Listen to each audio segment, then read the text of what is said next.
Everyone, जितने भी मेरे लर्नर्स हैं, आई होप वो इंग्लिश की प्रैक्टिस डेली बेसिस पे कर रहे हैं, क्योंकि मैं हर वीडियो में एक ही बात कहती हूं, जितना इंग्लिश आज के टाइम पे इंपॉर्टेंट है, जितना आपके लिए इंग्लिश के रूल्स को समझना इंपॉर्टेंट है, उतना ही इंपॉर्टेंट है इंग्लिश को डेली बेसिस पे प्रैक्टिस करना।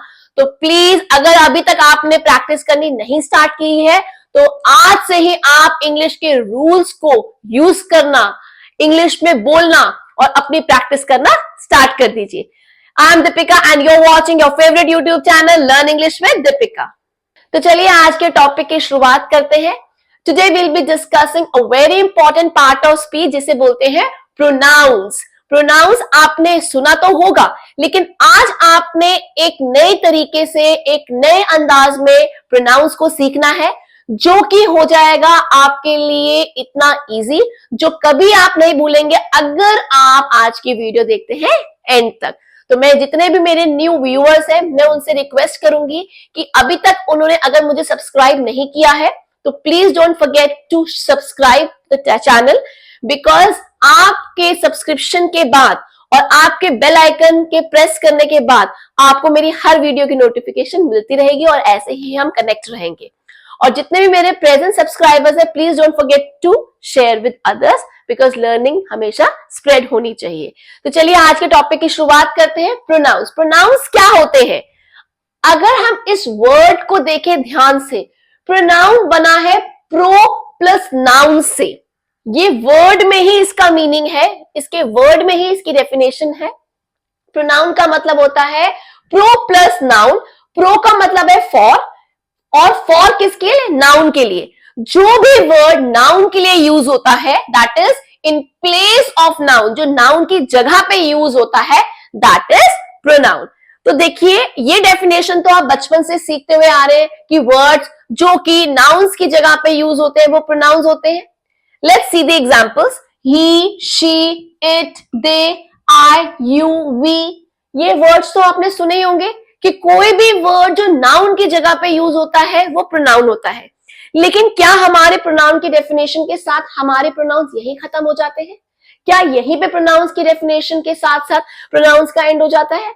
The answer is no, because pronouns बहुत तरीके के होते हैं, उनका यूज भी डिफर करता है। उनको आइडेंटिफाई करना बाकी पार्ट ऑफ स्पीच से, डिफरेंस सीखना भी आपके लिए बहुत ही इंपॉर्टेंट है।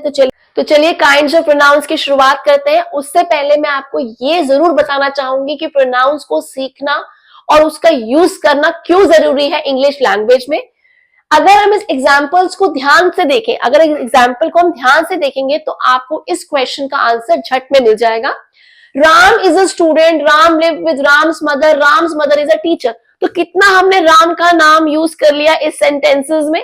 तो इतना सेंटेंसेस में राम का यूज करने से कितना अटपटा लग रहा है सुनना और बोलना और लिखना, है ना? तो इस अटपटे चीज को हटाने के लिए हम प्रोनाउंस का यूज करते हैं। देखिए कैसे। राम इज अ स्टूडेंट, हमेशा सेंटेंस की शुरुआत नाउन से की जाती है। Ram lives with Ram's mother, तो यहाँ पे राम जो है, हम इसको रेफर कर रहे हैं उसी नाउन को जो हमने स्टार्ट किया था। तो जब हम रिपीट करते हैं, तो वहां पे हम रिपीटेड नाउन ना लिख के उसकी जगह प्रोनाउन का यूज करते हैं। देखिए कैसे। राम बॉय है, उसके लिए ही यूज किया, ये प्रोनाउन है, ये रिप्लेस कर रहा है राम को। Ram lives with Ram's mother, तो यहाँ पे राम की जगह हमने हिज का यूज किया, his mother. Ram's mother is a teacher, यहाँ पे राम्स मदर की जगह हमने शी का यूज किया। तो देखिए कैसे हमने प्रोनाउंस का यूज करके नाउन्स को हटा के कितने सरल तरीके से, कितने अच्छे तरीके से अपनी बात लिखी, बोली और सामने वाले को समझ भी आए। तो इसीलिए प्रोनाउंस का यूज होता है। चलिए अब काइंड्स ऑफ प्रोनाउंस सीखते हैं। काइंड्स ऑफ प्रोनाउंस में सबसे पहले हम बात करेंगे पर्सनल प्रोनाउंस की। पर्सनल प्रोनाउंस की अगर जब हम बात करेंगे, इसकी डेफिनेशन की बात करेंगे, इसकी डेफिनेशन इसके नाम में ही है। पर्सनल प्रोनाउंस का मतलब होता है पर्सन्स को ये रेफर करता है, जितने भी पर्सन्स हैं। जैसे कि इंग्लिश में 3 पर्सन्स होते हैं, first person, second person, third person. इसका क्या मतलब हुआ? 3 पर्सन होते हैं या 3 पर्सन्स को हमने डिवाइड किया है। इनको डिवाइड किया है उनके यूज पे, जो कि अब धीरे धीरे समझेंगे। First person, second person and third person. First person में होता है मैं और हम, आई और वी। सेकंड पर्सन तुम, यू। थर्ड पर्सन दे मतलब वह, वे, अभी मैं समझाऊंगी। ही मतलब जिसको भी हम बॉय या मैन को रेफर कर रहे हैं, कोई भी मैस्कुलिन जेंडर को रेफर कर रहे हैं। शी फेमिनिन जेंडर को रेफर करते हैं। It can be a non living thing and it also refers to any category of people जिनका जेंडर नहीं पता होता। तो इनको हमने डिवाइड किया है, मैं दोबारा बताऊं। First person I we, second person you, third person में दे, ही, शी, इट, जिनको हम नहीं जानते। इन नट शेल, इन शॉर्ट हम कह सकते हैं फर्स्ट पर्सन यानी आई और वी, मैं और हम। यू मीन्स तुम, सेकंड पर्सन तुम। थर्ड पर्सन जो कि अननोन है, दे अननोन है, ही अननोन है, शी अननोन है, इट अननोन है। देखिए एग्जाम्पल से समझते हैं। अभी मैं आपको इसको दो कैटेगरीज में समझाऊंगी, इसका सब्जेक्टिव और ऑब्जेक्टिव डिफरेंस क्या है। तो देखिए आई से बना I am a YouTuber, we are learners, we are children, you are smart, they are sweet, he is my friend, she is a teacher, it is nice. यहां पे मैंने हेल्पिंग वर्ब्स का यूज किया है। जितने भी मेरे न्यू व्यूअर्स हैं, अगर उनको सब्जेक्ट वर्ब अग्रीमेंट के बारे में सीखना है, उनको समझना है कैसे हम इन हेल्पिंग वर्ब्स का यूज करते हैं, they can watch my subject verb agreement video which is there on my channel. तो अब हम बात करते हैं पर्सनल प्रोनाउंस की डिटेल में।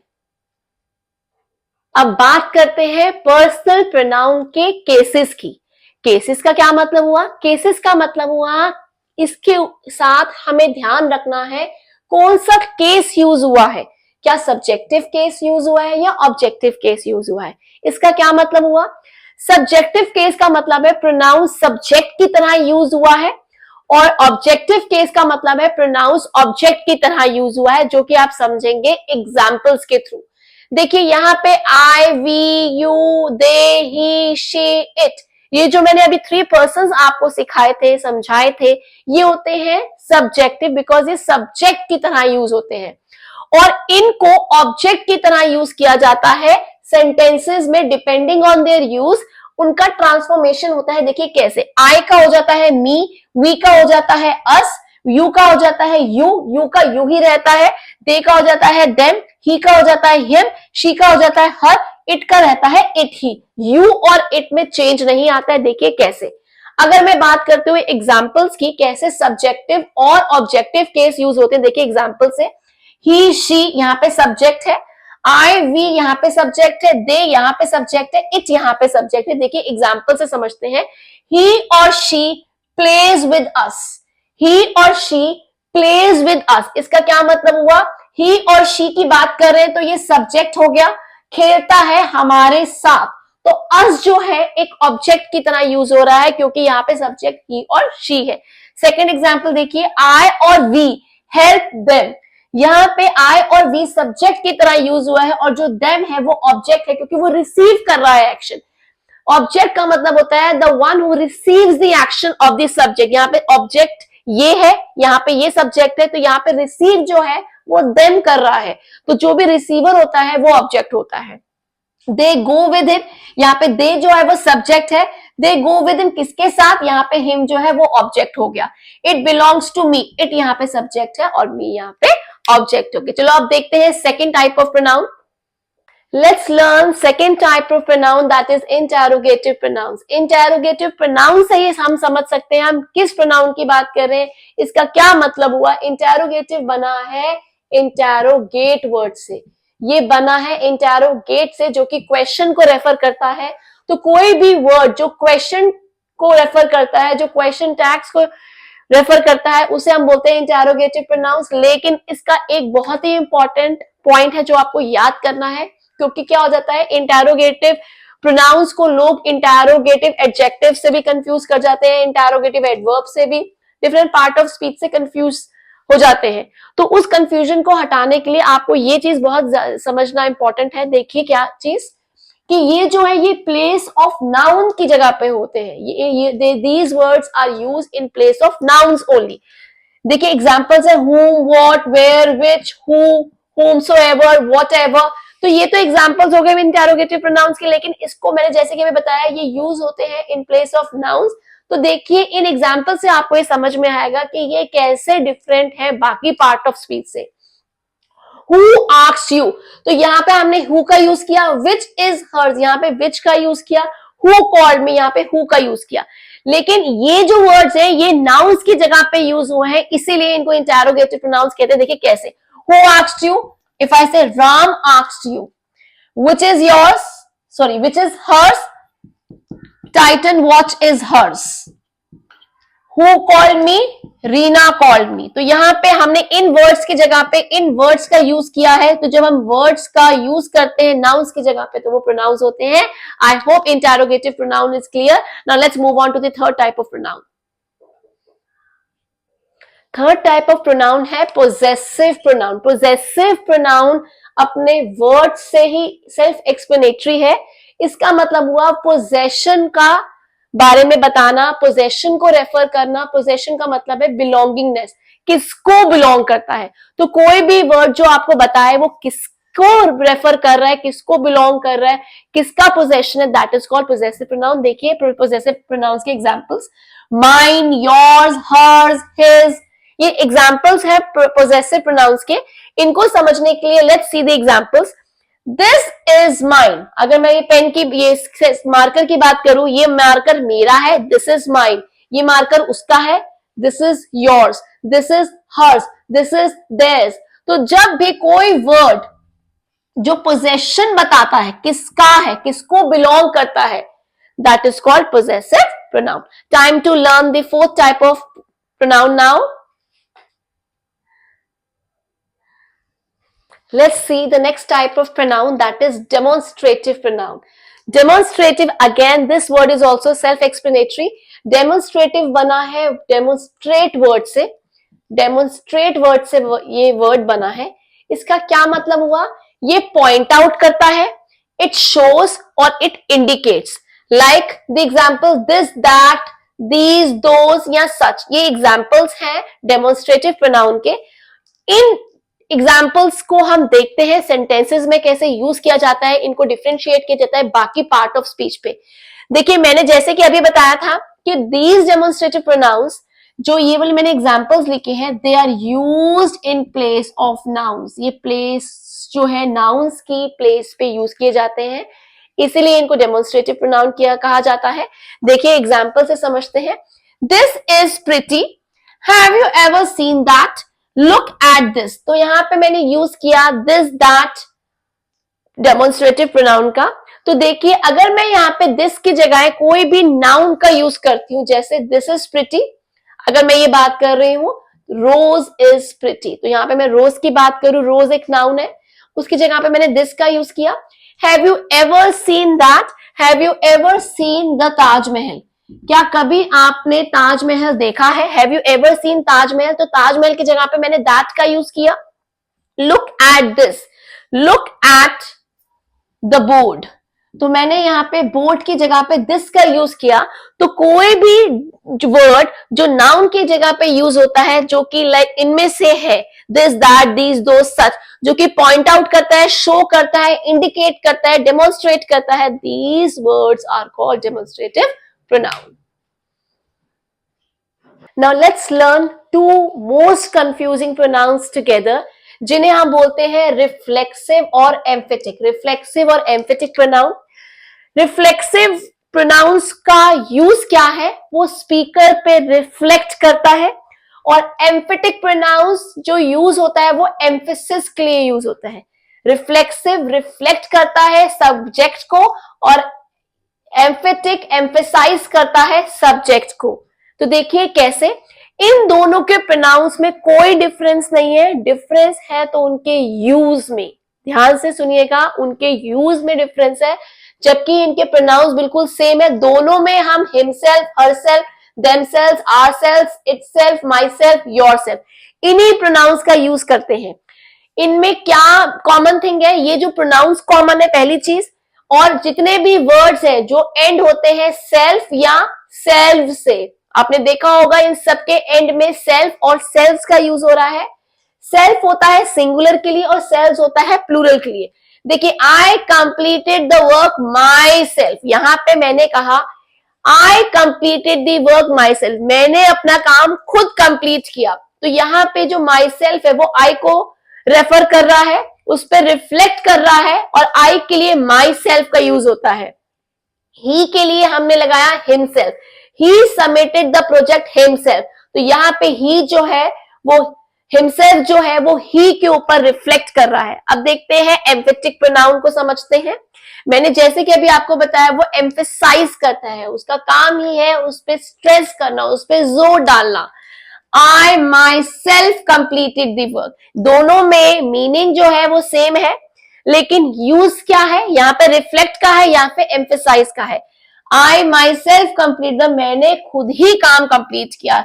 He himself का सबमिटेड द प्रोजेक्ट, he के साथ हमने हिमसेल्फ का यूज किया उसके एम्फेसाइज करने के लिए, तो ये बन गया एम्फेटिक प्रोनाउन। आई होप दोनों के बीच में डिफरेंस समझ में आया, दोनों के डिफरेंस के साथ साथ उनके यूज का तरीका भी आपको समझ आ गया होगा। Now let's see the next type of pronoun, that is indefinite pronoun. Indefinite नाम से ही हम समझ रहे हैं जो कि हम श्योर नहीं है, जो कि अननोन है, वी आर नॉट श्योर। तो जो भी प्रोनाउन, जो वर्ड है, अगर हम इन एग्जाम्पल्स को देखें, no one, someone, somebody, everyone, तो इन वर्ड से हम समझ जाएंगे कि हमें ना तो किसी का पता है, ना तो हमें नाउन का पता है, ना ही इस प्रोनाउन से हम समझ पा रहे हैं हम किसकी बात कर रहे हैं, लेकिन ये प्रोनाउन तो है क्योंकि ये रेफर कर रहा है किसी को।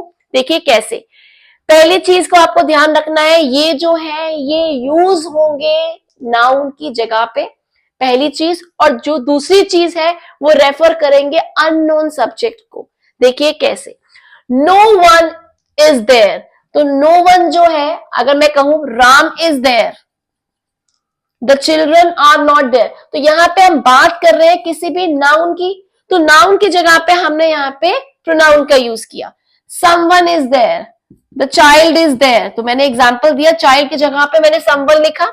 Everyone has come, the audience has come, तो यहां पे मैंने नाउन्स की जगह पे प्रोनाउन का यूज किया जो कि रेफर करता है अननोन सब्जेक्ट को, जिसके लिए हम श्योर नहीं है, that becomes indefinite pronoun. Time for the last type of pronoun now. बात कर रहे हैं आप, रेफर करता है रिलेशंस को, वो इंट्रोड्यूस करता है रिलेटिव क्लॉज को। ये थोड़ा सा डिफिकल्ट लग रहा होगा आपको समझने में। देखिए ये कैसे फॉर्म होता है, इसका क्या यूज होता है, एग्जाम्पल से समझते हैं। रिलेटिव प्रोनाउन जैसे कि इंटेरोगेटिव प्रोनाउन सीखे थे हमने, जिनमें WH वर्ड्स की बात की थी, WH फैमिली वर्ड्स की बात की थी, क्वेश्चन टैग्स की बात की थी, वहां पे हमने उनको स्टार्टिंग में लगाया था नाउन्स की जगह पे। यहाँ पे उन्हीं वर्ड्स का यूज होगा, लेकिन स्टार्टिंग में ना कि उनका यूज होगा बिटवीन द सेंटेंस, सेंटेंस के बीच में, क्योंकि वो रिलेशंस बताता है, रिलेशंस को कनेक्ट करता है। देखिए कैसे, this is the book which I want, तो यहां पे हमने बुक का रिलेशन दूसरे पार्ट ऑफ द सेंटेंस से किया है, यहां पे ये as a relative clause use हो रहा है, और यहां पे हमने WH वर्ड को यूज किया है, it becomes a relative pronoun. The singer whom we met is back to India, यहाँ पे जो सिंगर है और यहाँ पे we met back to India, इन दोनों पार्ट ऑफ सेंटेंस को ज्वाइन कर रहा है इस वर्ड से, whom रिलेशन बता रहा है इन दोनों पार्ट्स का सेंटेंस में, तो WH फैमिली को बिलोंग करता है, बीच में ये वर्ड आ रहा है, तो यहाँ पे इन दोनों इस सेंटेंस के दोनों पार्ट्स में रिलेशन को फॉर्म कर रहा है, बीच में आ रहा है, WH फैमिली से है, तो ये बन गया relative pronoun. I hope with this the concept of pronouns is clear. जितना मजा मुझे आज की वीडियो में आया, I hope आपको भी उतना ही मजा आया होगा। जो भी आपके डाउट्स है प्लीज कमेंट सेक्शन में जरूर लिखिएगा, मैं आपके डाउट्स को रेफर जरूर करूंगी, आपके डाउट्स को क्लियर जरूर करूंगी। Please keep watching your favourite channel learn English with Deepika.